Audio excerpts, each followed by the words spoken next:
इथे जमलेल्या माझ्या सर्व हिंदू बांधवांनो, भगिनींनो आणि मातांनो,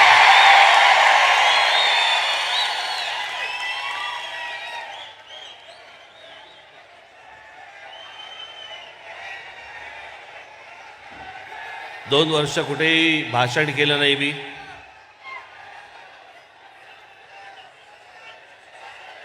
मुलाखती दिल्या,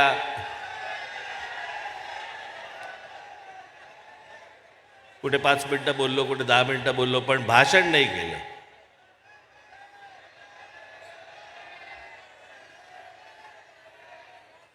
दोन वर्षापूर्वी ज्या वेळेला आपण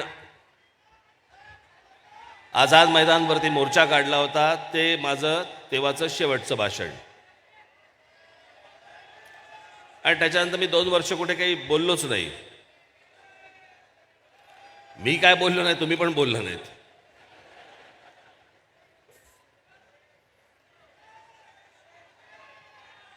त्याच्यामुळे मी आज वर्धापन दिनाच्या ठिकाणी भाषण करायचं जरा विचार करतो. साला प्रॅक्टिस बिक्टिस सुटली नाही ना.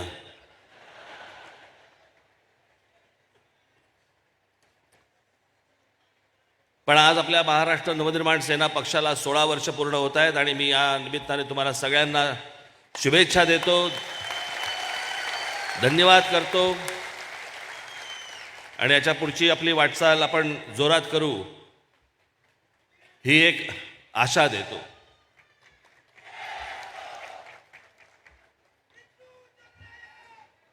बऱ्याच लॉकडाऊन बिगडाऊन सगळे झाले. त्या लॉकडाऊनच्या काळातले तुमच्या घोषणा आता बंद करा. आता सगळं माझं भाषण संपलं की एकत्र ओरडा. तोपर्यंत आता बंद करा.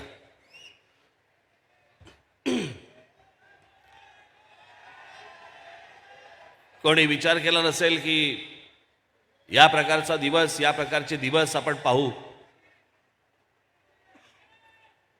की रस्त्यावरती सगळा शुकशुकाट आहे. घराच्या घरं घाबरून घरामध्ये बसलेली आहेत. कुटुंबांना समजत नाहीये की आता काय होणार.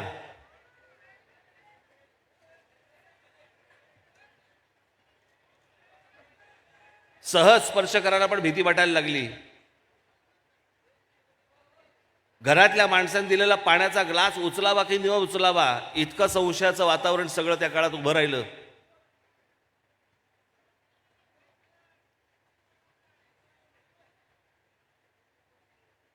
कधी अशा प्रकारची गोष्ट आपण पाहिली नव्हती, कधी ऐकली नव्हती. मला अजूनही आठवतं, मला लॉकडाऊन ज्या वेळेला लागला, मला असं वाटतं 23 तारीख असेल मार्चची.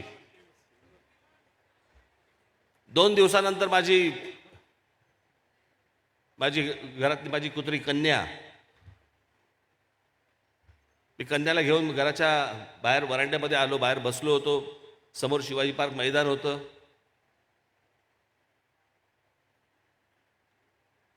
आणि मला फक्त पक्ष्यांचे आवाज ऐकू येत होते. मला काहीही दुसरं ऐकू येत नव्हतं. इतकी शांतता मी कधीच अनुभवली नव्हती. तशा प्रकारची शांतता ज्यावेळेला आपण दौऱ्यावरती वगैरे जातो, बाहेरगावी वगैरे जातो आणि आसपास कुठेही आपल्याला मनुष्यवस्ती दिसत नाही, सगळी आजूबाजूला शेतं दिसतात, त्यावेळेला आपण ज्यावेळेला गाडी बंद करतो, ती जी शांतता असते ना, ती सगळी शांतता सगळ्या ठिकाणी पसरलेली होती. फक्त पक्ष्यांचे आवाज होते. मला कधी कधी वाटतं पत्र लिहून नरेंद्र मोदींना कळवावं की महिन्यातनं 1-2 दिवस लॉकडाऊन ठेवा. हा सगळा परत गजबजाट सगळा सुरू झाल्यानंतर असं वाटतं की ती शांतता केवढी चांगली होती. भीतीदायक होती पण चांगली होती. मी त्या काळामध्ये एकदा कुठेतरी इंटरव्ह्यूमध्ये बोललो होतो की सकाळी येणाऱ्या कोकिळा त्या वातावरणाने त्या पण अशा झाल्या होत्या की मलाच ऐकू यायला लागलं. म्हणजे कुहू कुहूच्या ऐवजी कोविड कोविड अशा ओरडत होत्या त्या.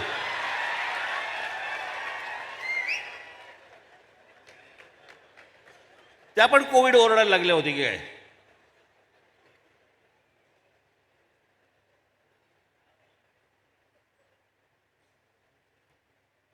त्या सगळ्या वातावरणामध्ये भीती होती वगैरे, सगळं सगळं ठीक आहे, पण कुटुंब जवळ आली. एकमेकांबरोबर जेवायला लागले, एकमेकांबरोबर गप्पा मारायला लागले.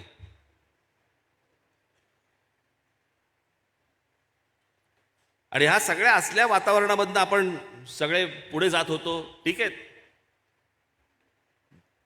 नुसतं काय देशावरचं नव्हतं, जगावरचं संकट होतं. आपल्यावरती तर संकट चालूच होती, चालूच आहेत. माझ्यावरती, आपल्या पक्षावरती सगळी संकट चालूच आहेत. संकटांची एक गंमत असते. संकट ज्यावेळेला येतात ना, त्यावेळेला ती हातात हात घालून येतात. जाताना एक एकटी जातात. त्याच्यामुळे वेळ लागतो. येताना हातात हात घालून धुमाकूळ घालत येतात ती, तुम्हाला समजत नाही ती. माझ्याही आयुष्यामध्ये आली, पक्षाच्याही आयुष्यामध्ये आली, सगळं झालं. पण असले प्रसंग येत असतात. या प्रसंगातनं घाबरून डरून न जाता हे प्रसंग आपल्याला काहीतरी शिकवत असतात. एवढा फक्त ह्याच्यातनं विचार करायचा असतो की आता आपण काय घेतलं, काय.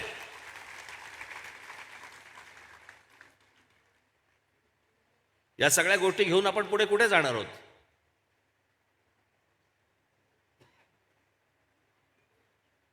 मी खास करून तुम्हाला सगळ्यांनाच इथे आज जमलेले आहेत ते टेलिव्हिजन चॅनलमधनं बघत असलेले माझे हजारो माझे महाराष्ट्र सैनिक, त्यांचं कुटुंब, मी त्यांना धन्यवाद देतो की याही काळामध्ये तुम्ही माझ्याबरोबर राहिलात.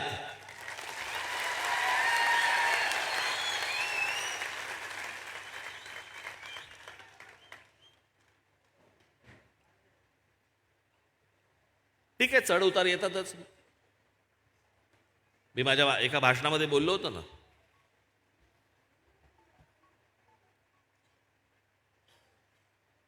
की जगातल्या प्रत्येक मोठ्या व्यक्तीला, प्रत्येकाला, छोट्या मोठा सगळ्यांना, प्रत्येकाला एक वाईट दिवस आले, प्रत्येकाला बॅड पॅच आला. एकच व्यक्ती ज्यांनी कधी वाईट काळ नाही पाहिला, जेव्हापासून आयुष्य सुरू केलं, जेव्हापासून करिअर सुरू केलं, ग्राफ इथून जो सुरू झाला तो असाच्या असा, आणि त्या म्हणजे आमच्या लता दिदी.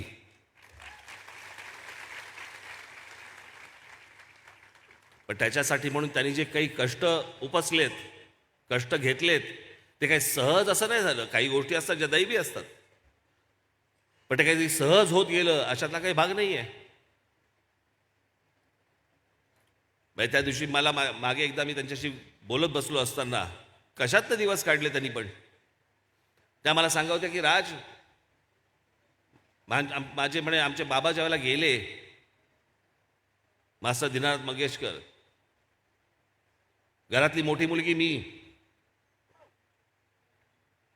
मोठी म्हणजे किती, 13 वर्षाची, बाकी सगळी भावंड 2-2 वर्षांनी लहान. काही काही वेळेला, म्हणजे माझ्याकडे ती रेकॉर्डेडच आहे, काही काही वेळेला तर रात्री आम्हाला परिस्थिती अशी असायची की सकाळी जेवणार आहोत का रात्री जेवणार आहोत. आणि कित्येकदा तर असं व्हायचं म्हणे, आम्ही सकाळी जेवायचो नाही आणि रात्री म्हणे माई, म्हणजे त्यांची आई, प्रत्येकाच्या वाटीमध्ये कुरमुरे ठेवायची. तेवढे कुरमुरे खाऊन आम्ही झोपायचो.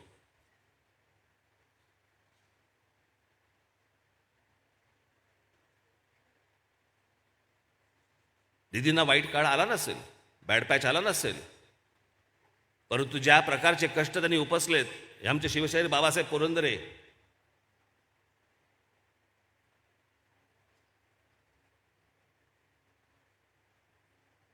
सॉफ्ट टार्गेट बनवलं त्यांना, सॉफ्ट टार्गेट. इतिहास नाही बघायचा आम्हाला, इतिहास कोणाला बघायचाच नाहीये, आम्हाला जात बघायची आहे. लिहिलंय कोणी. आणि हे जे महाराष्ट्रातले राजकीय पक्ष आहे, तुम्हाला जातीमध्ये गुंतवून ठेवतायत, इतिहासामध्ये नाहीत.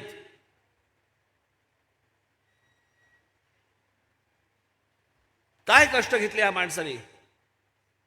शिवाजी असं नुसतं नाव आलं, हा माणूस उठून निघून जायचा तिकडे की काहीतरी सापडेल, महाराजांबद्दल काहीतरी सापडेल, काहीतरी मला मिळेल, मी काहीतरी लोकांना दाखवू शकीन, सांगू शकीन.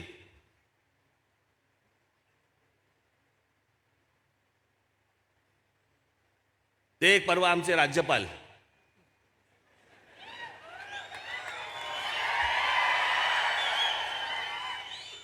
काही समज बिमज काय आहे का.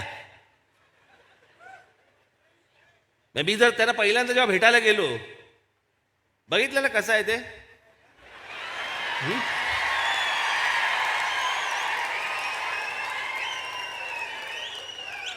मी पहिल्यांदा जेव्हा त्यांना भेटायला गेलो, मला असं वाटलं शेक हँड केल्यावरती माझा हात बघायला लागतील. आपका मंगल तो यहाँ पे है और बुध का एक यहाँ पे है.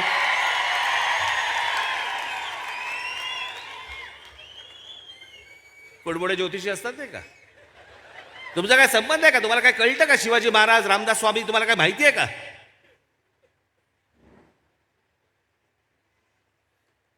आपला काही संबंध नसताना, आपला काही त्याच्यावरती अभ्यास नसताना नुसतं बोलून जायचं.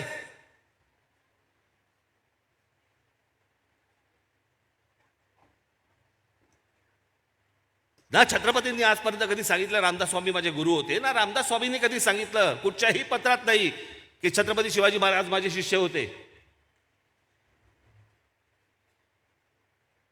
नुसती भांडणं लावायची, ज्याच्यातनं एकाचं शौर्य कमी करायचं आणि एकाची विद्वत्ता कमी करायची. त्यातनं आम्ही बोध काय घेणार नाही की रामदास स्वामींनी काय लिहिलंय.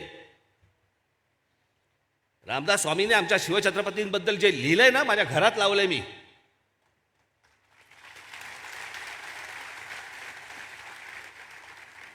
जे त्यांनी शिवछत्रपतींबद्दल जे लिहिलंय ना, आजपर्यंत या क्षणापर्यंत शिवछत्रपतींबद्दल इतकं चांगलं लिहिलेलं मी वाचलेलं नाही.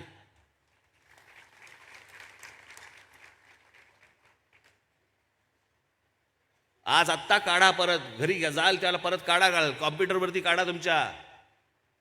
वाचा ते निश्चयाचा महामेरू, बहुत जनासी आधारू, अखंड स्थितीचा निर्धारू. कोण? श्रीमंत योगी. श्रीमंत योगी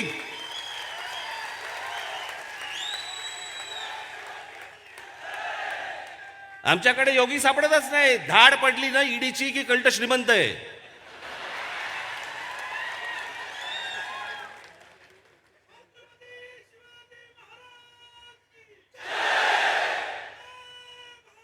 आमच्या लोकांना, आमच्याच महापुरुषांना फक्त बदनाम करायचं आणि फक्त तुमची माथी फिरवून मतं मिळवायची,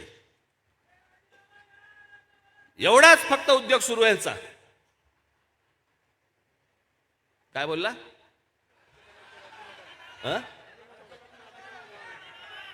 राज्यपाल.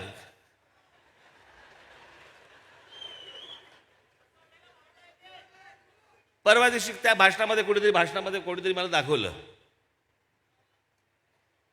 महात्मा ज्योतिबा फुले आणि सावित्रीदेवी फुले यांच्याबद्दल बोलते. इतने छोटे छोटे थे, कैसे शादी हो गई मेरे को पता नहीं. अहो तेव्हा लहानपणी व्हायची लग्न, तुमचं अजून नाही झालं.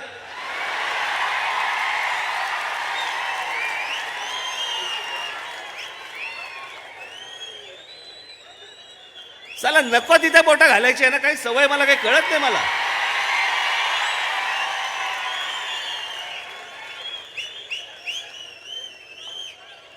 आणि मग सगळे बाकीचे आहेतच. आपको क्या लगता है, आपको क्या लगता है. लागली सगळी झुंजायला, सगळी कोंबड्या लागल्या झुंजायला. आम्ही येडे पागल परत सगळे. मग आता 2 दिवसापूर्वी कळलं निवडणुका होत नाहीत. मग सगळे शांत. साल आता काय होतच नाहीये, मग आता कुठं पेटवायची. आता काय उरलंच नाही आमच्याकडे पेटवायला. निवडणुका लांबणीवरती पडणार. मी ह्या सगळ्या लोकांना सांगत होतो. कधीपासून सांगत होतो मी? नोव्हेंबरपासून सांगत होतो. मी म्हटलं मला वाटत नाही निवडणुका मार्चमध्ये होतील. डिसेंबर आला, जानेवारी आलं, मी यांना सतत सांगतोय. म्हटलं मला वाटत नाही. मी काही पत्रकारांशी पण बोललो होतो. म्हटलं निवडणूक आली ना की निवडणूक चढायला लागते.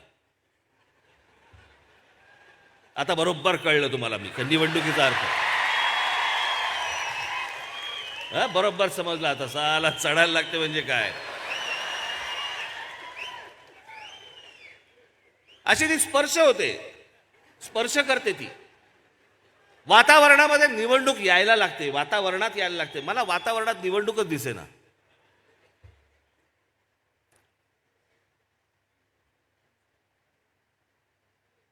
आमच्या ओबीसी समाजाचं कारण पुढे केलं. त्यांची मोजणी करायची आहे वगैरे वगैरे. सगळं झूट. याला घ्यायच्याच नव्हत्या. मला कोणाच्या वैयक्तिक आयुष्याबद्दल मला काही देणं घेणं नाही, कोणाच्या काही काय म्हणतो त्याला आरोग्याविषयी मला काही त्याच्याबद्दलही काही बोलायचं नाही आहे. मुख्यमंत्र्यांची तब्येत चांगली नाही आहे, मला मान्य आहे, त्याच्याबद्दल पण मला काही बोलायचं नाही आहे. पण खरं कारण ते आहे,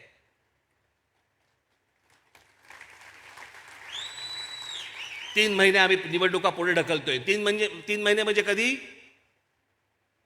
जून, मे एंड जून, बदा बदा पाऊस सुरू होईल. घेणारात निवडणुका? मुळात लोकांना हव्यात कुठे निवडणुका? एकदा जरा जनतेचा, लोकांचा, समाजाचा जरा एकदा कानोसा घ्या. तुमच्या निवडणुका आहेत काय नाहीत काय त्यांना काहीही फरक पडत नाहीये. उत्साह फक्त निवडणुकीला उभा राहण्यामध्येच आहे. चला आपली राहते का कापतीये याच्यातच फक्त दिवस रात्र चालू आहेत, ह्या कुशीवरून त्या कुशीवर.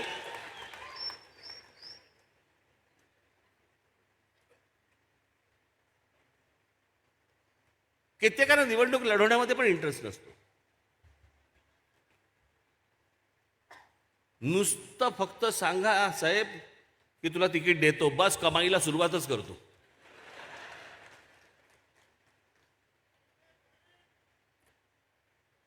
आत्तापासून ही बोरं सगळी वेचून ठेवली आहेत मी.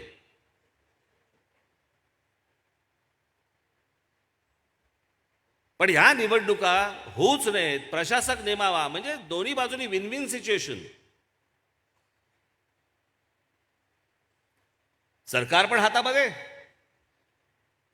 महानगरपालिकांवरचा प्रशासक पण आमच्या हातामध्ये, सगळं आम्हीच बघणार.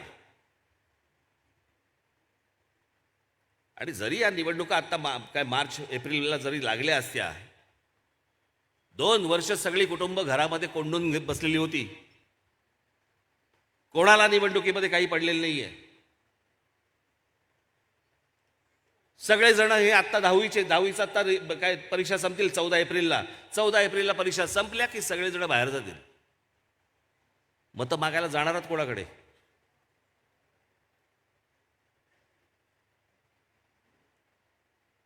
सगळे बाहेर निघून जाणार.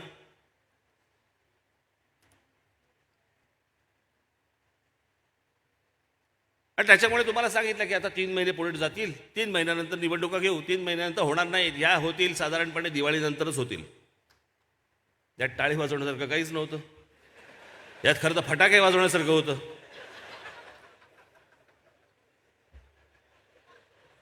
नाही मी दिवाळीनंतर होतील म्हणून मी म्हटलं. काही कशाचा काही नाही, इकडे काय चाललंय तिकडे काय चाललंय काय नाही, सध्या सारखं सुरू आहे. काय वाटतं काय तुम्हाला? युक्रेनचं काय होईल असं वाटतं आणि एकूण रशियाचं बरोबरचं? अरे गधड्या, तुझ्या घरचं बघ पहिलं. तुझ्या आईला युक्रेन राहू दे बाजूला. इथे लॉकडाऊनने नोकऱ्या गेल्या लोकांच्या, शेतकऱ्यांची आमच्या आत्महत्या थांबलेल्या नाही आहेत. मुलं अजून घरामधनं झूमने अजूनपर्यंत अभ्यास करतायत.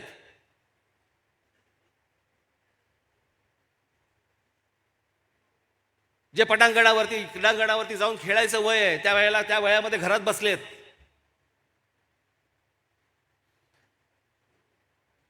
कित्येकांना, मला तर कित्येकांना असं वाटतं की या 2 वर्षामध्ये काही जणांना काही आजार पण चढले असतील, विचारांचे आजार.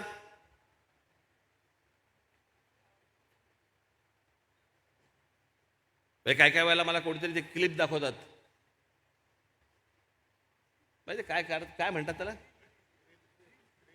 रील नवरा बायको काहीतरी चाललेलं असतं, मग बायको काहीतरी म्हणते, मग नवरा काहीतरी म्हणतो वगैरे. हे वेट लागलंय, कळलं का? ती 2 वर्षाची आहेत ना घरात बसून, त्याच्यामध्ये समजे ना काय चाललंय ते आपल्या आयुष्यामध्ये. कोणी आपल्याला भेटत नाही, काही करत नाही, आपलंच काहीतरी करू. लोकांना वाटतं तो विनोद आहे, तो विनोद नाही आहे, तपासून घेतलं पाहिजे. सगळेच तसे असतील अशाला भाग नाहीये.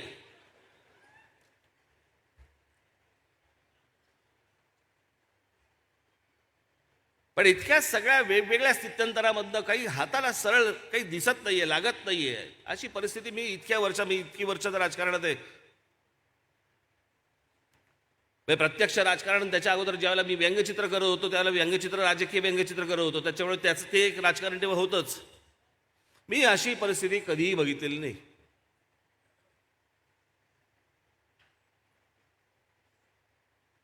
ही 2 वर्ष तर कधी विसरताच येणार नाहीत.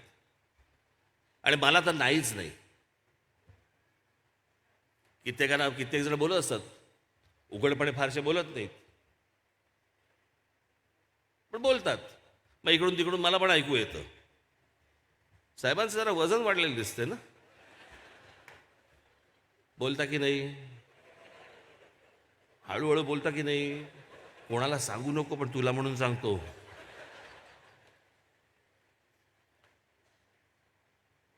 दीड वर्षापूर्वी माझा टेनिस खेळता खेळता हात फ्रॅक्चर झाला.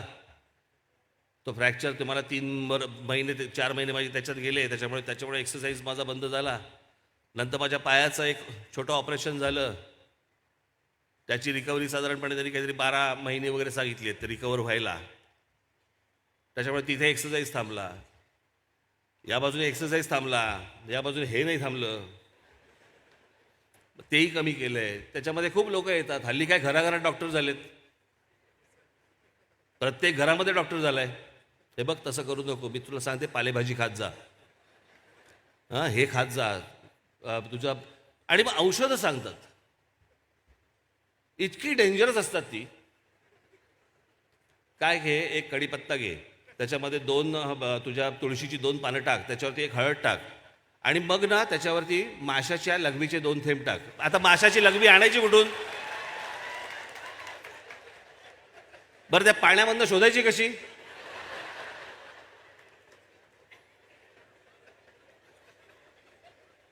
प्रत्येकाला काहीतरी एक डॉक्टरी साक्षात्कार झालाय.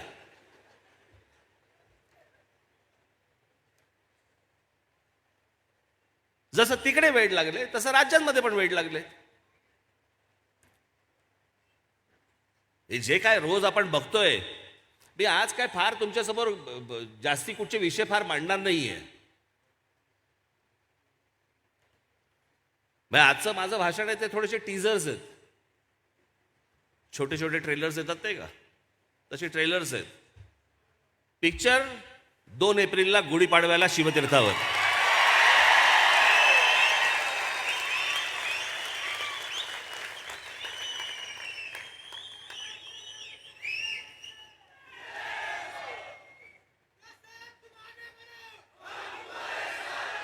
काय चाललंय राज्यामध्ये मला कळत नाही. मला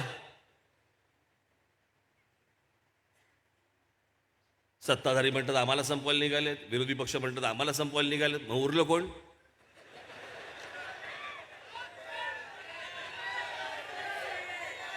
उरलो आपण.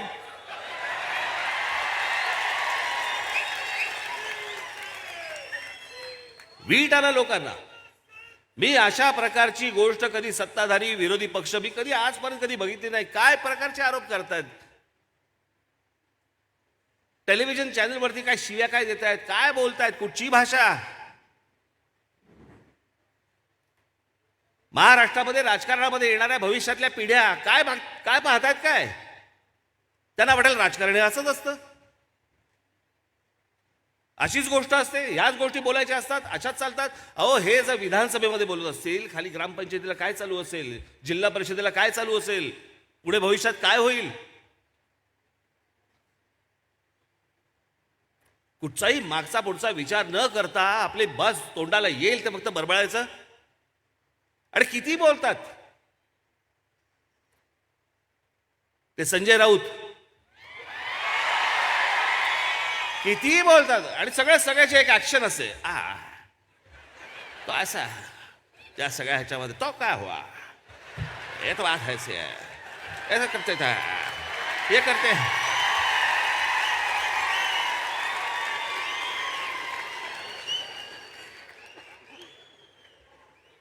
चॅनल लागलं की हे सुरू, कॅमेरा हटला, हा बाकी काय चाललंय, सगळं एकदम व्यवस्थित वगैरे. मग हे कुठून आलं ऍक्शन?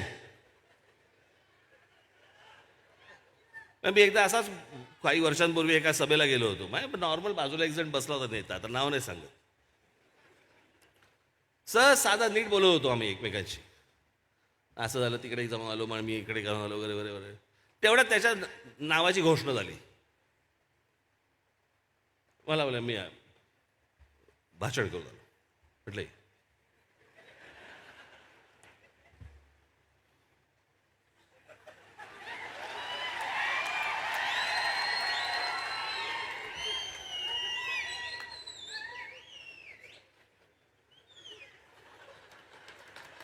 आज इथे जमलेले सर्व अरे का आत्ता नीट होतास? झालं काय, तुला प्रॉब्लेम काय झाला? तसं आहे ते. मला सामने जो किया है, डोळे मोठे बिठे करणार, भुया बिवा उडवणार बिवणार, किती बोलतो.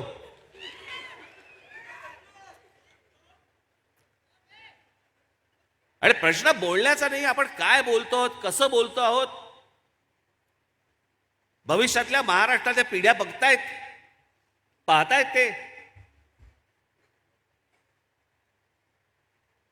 ते उद्या काय शिकतील.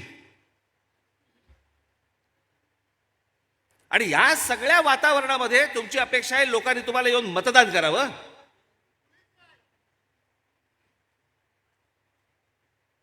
कोणी महिलांच्या प्रश्नावरती बोलतंय? कोणी नाही.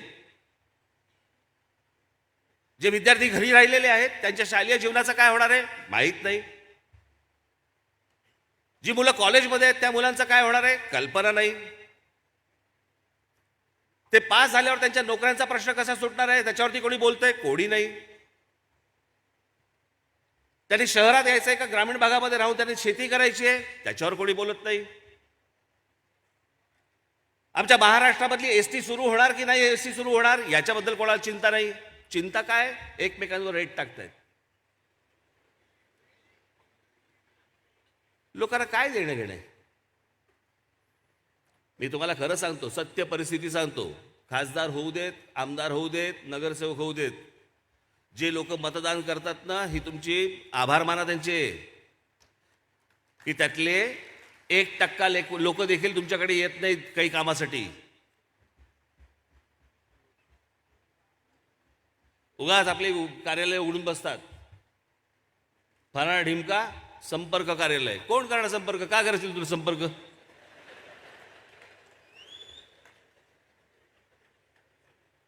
काय अशी गोष्ट आहे तुझ्याकडे की तुला संपर्क केल्यावरती माझं काम संपेल किंवा जाईल?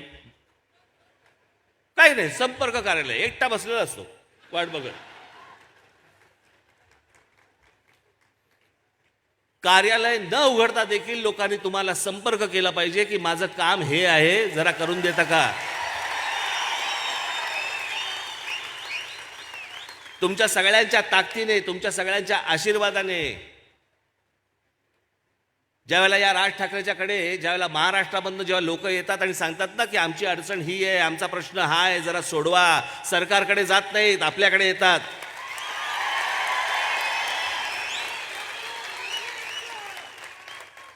आणि याचं कारण त्यांना विश्वास असतो की इथे प्रश्न सुटेल.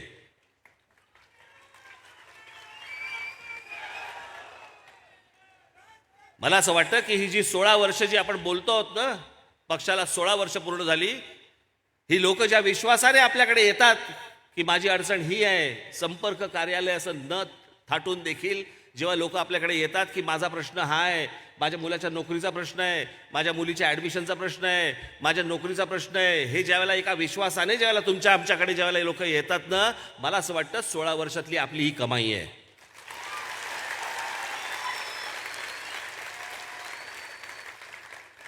गेल्या लॉकडाऊनमध्ये जे तुम्ही काम केलं, माझ्याकडे त्याच्याबद्दल आभाराला शब्द नाहीत.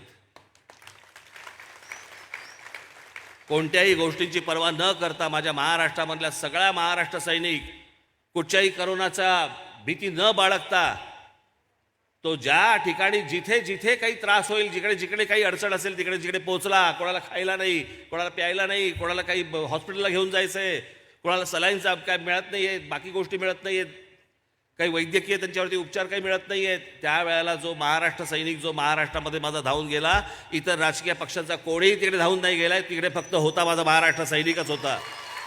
लोक विश्वासाने त्याच्याकडे येत होते आणि तो इमाने इतबारे प्रामाणिकपणे काम करत होता. ते तुम्ही लोक सगळेजण आहात. त्यामुळे तुमचे आभार कसे मानायचे मला समजतच नाही, खरंच समजत नाही. तुमच्यामधल्या पोटामधली जी आग आहे ना की माझ्या महाराष्ट्रासाठी काहीतरी करायचे, ही आयुष्यात कधी विझून देऊ नका.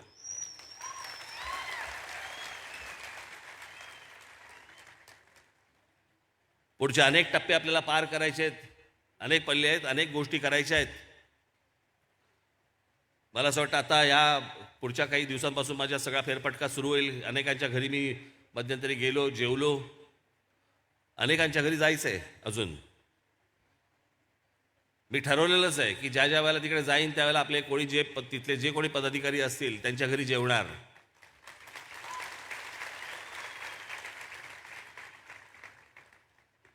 आणि इतर पक्षांसारखे जात बघून नाही जेवणार. मला जात समजत नाही, मला जात कळत नाही, मी जात बघत नाही, मी जात मानत नाही. मला त्यातली गोष्टच समजत नाही, मला दुसरी गोष्ट कळत पण नाही ती. आणि माझ्या मते माझे सहकारी म्हणून तुम्ही देखील असेच असले पाहिजेत.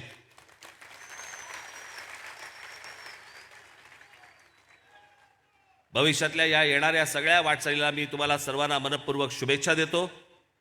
21 मार्च, या 21 मार्चला शिवजयंती आहे. आत्ता तारखेने साजरी झाली, आता तिथीने आहे.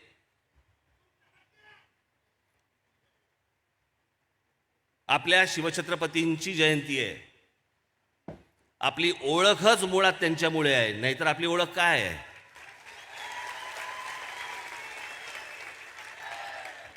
आम्ही कोण आहोत? आपण ज्यावेळेला सांगतो की आम्ही मराठी आहोत, मराठी आहोत म्हणजे कोण आहोत? आम्ही मराठी भाषा बोलणारे आहोत म्हणून आम्ही मराठी आहोत. मग मराठी लोक कुठे राहतात? तो आमचा राजा जो शिवछत्रपती जो होऊन गेला ना, त्याच्या भागात आम्ही राहतो. ज्याचा विचार मारण्यासाठी म्हणून या भूमीवरती राज्य करणाऱ्या औरंगजेबाला देखील इकडे 27 वर्ष काढायला लागली ना, तो शिवाजी नावाचा विचार जो आहे ना, त्या विचारांच्या भूमीत आम्ही राहतो.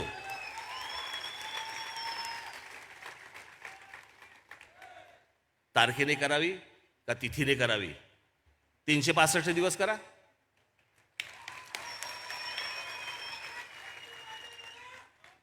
ज्याला ज्या वेळेला वाटेल त्यावेळेला करा. तिथीने का करतोय?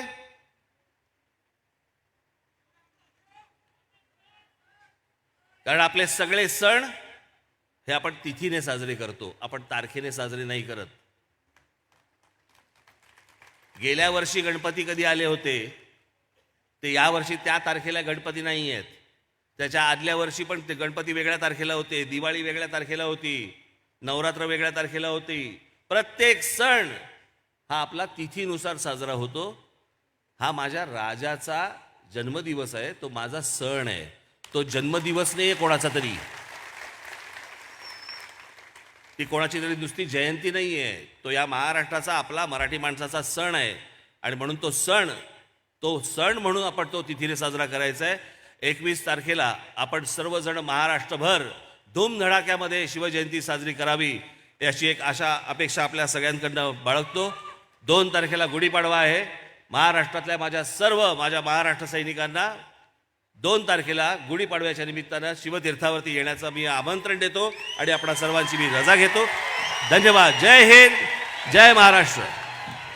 या ठिकाणी कार्यक्रम संपण्यापूर्वी या कार्यक्रम पूर्ण होण्यासाठी आपल्याला ज्यांनी सहकार्य केलं, पुणे महानगरपालिका असेल, पोलीस प्रशासन असेल, पत्रकार असेल, प्रिंट मीडिया असेल, इलेक्ट्रॉनिक मीडिया असेल, आरोग्य विभाग असेल, सर्वांना धन्यवाद देतो. या ठिकाणी चित्रपट सेनेने या ठिकाणी सांस्कृतिक कार्यक्रम आपल्याला दिला होता, त्यांनाही धन्यवाद देतो. आणि या ठिकाणी सर्वांना विनंती करतो की राष्ट्रगीत मी आपणा सर्वांना नम्र विनंती करतो, इथे आलेल्या सर्व महिला भगिनी ज्या आहेत यांना सर्वप्रथम आपण सर्वांनी जाण्यासाठी मार्ग करून द्यावा. धन्यवाद. इथून जाताना आपण सगळेजण घरी जाताना व्यवस्थित नीट गाड्या चालवत फारसा मध्ये हॉल्ट न घेता मध्ये न थांबता आपण आपापल्या घरी व्यवस्थित नीट पोचाल अशी एक आशा अपेक्षा बाळगतो. धन्यवाद.